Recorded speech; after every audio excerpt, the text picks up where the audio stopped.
Hi guys, welcome to my YouTube vlog. For today's vlog, yun lang. Nandito tayo sa Belgium. Yan, nakorek. Belgium, pero at the moment, nandun. So yung at the moment, di tayo nakalayo. Kasi nga, malapit lang ang port natin. Walang masyadong pupuntahan kasi nga may siyang break. So at the moment, nandito ako sa mga food park. Siyempre lahat naman go-vlog go basta under the sun. So yun, food park din sa Europe.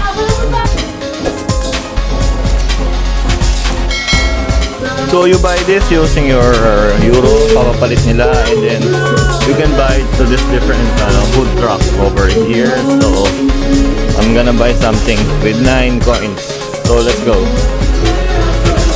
So yun na, pagtanto ko, gusto ko ng shawarma. I'm gonna order shawarma. Hey, thank you for waiting. Yeah, wrap shawarma. 9 coins, right? Okay. So yun, ibigay sa kanya, and then order na.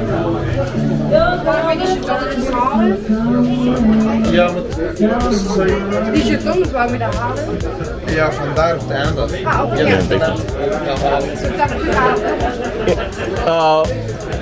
Here you go. Thank you. So let's find out. So this is the wrap. Yeah. So alam naman tayo, batang shawarma tayo. So 9 jag pesos like the set. Yan yung price niya. Yan yung price niya. So yan naman ginagawa niya na. Okay, diba? Ang cozy naman dito sa lugar natin. So ayos na ayos. Food park is sana ka ito kaganda food park sa Pilipinas, diba? So for the sauce, ayan.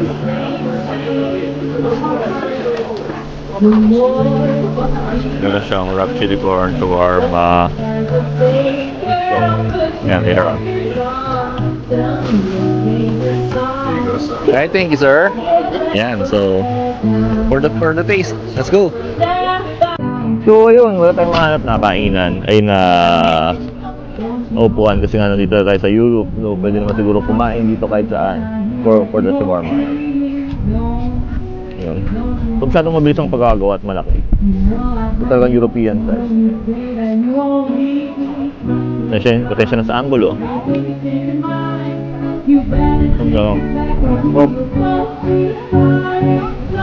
Sabi ko yung garlic yung sauce. So okay na yun. Sarap. Fresh. For the price of 9 euro. Ano ba kumakain ka? May nabigay banda, di ba? Kasi tayo. Mayroon din naman. Fully appreciated yung ilang.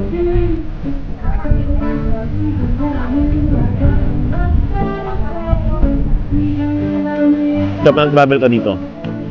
Competition dito may bayad.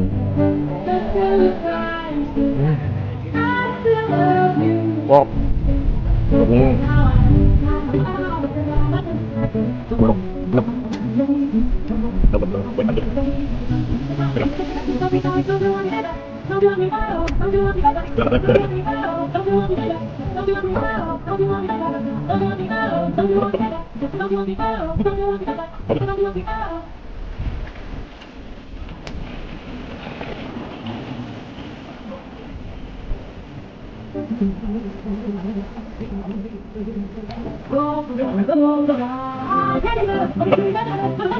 Bueno, para.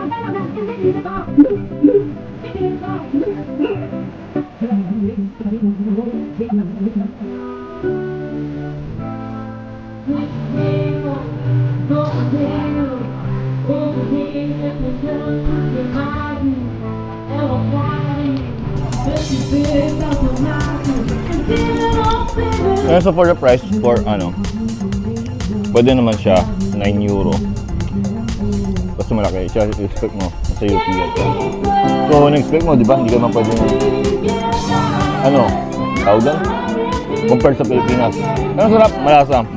Medyo matabang lang. Siguro dahil panlasang Pilipino, gusto nang maalat. Mahilig ng Pilipinas maalat, yun lang. Dito medyo matabang. Yun lang masabi ko.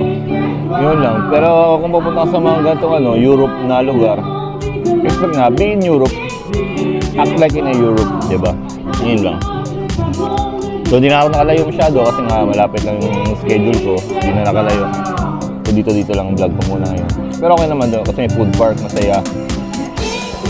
For the new experience din naman. Kaya okay na okay. Yun lang. So, ayun, kasama sa mga vlog sa Europe, yung mga food park dito, isa may mga ganyan-ganyan, mga music laban. Kasi yung mga food park dito na ganyan. Mga food truck, yan, sarap. Kasi mga tao, maraming tao. Typical European scene. Yan. So, POV lang din naman ito na maglalakad lang tayo. Ayun lang. Yay! From outer space! Di ba, live yung lugar. So, kung ma-upload yung ganito na copyright and lahat ng tugtugin. Yan, food truck festival. Smack! The door! The door! Yes! Ito yung kinahinang ko. Ayan. To the moment, okay naman siya. Tapos, maganda lang dito is halo-halo yung mga pwede mong kainin. Homemade marinated. Africano food. Yan. At yung mga cocktail. Typical Europe. Ganyan yung makikita mo lagi sa Europe. I think it's gonna be like a short, simple vlog. Kasi nga, ano naman ito, food festival naman ito. Yung tambayan, nag-inuman. Kasi Sunday ngayon is family day.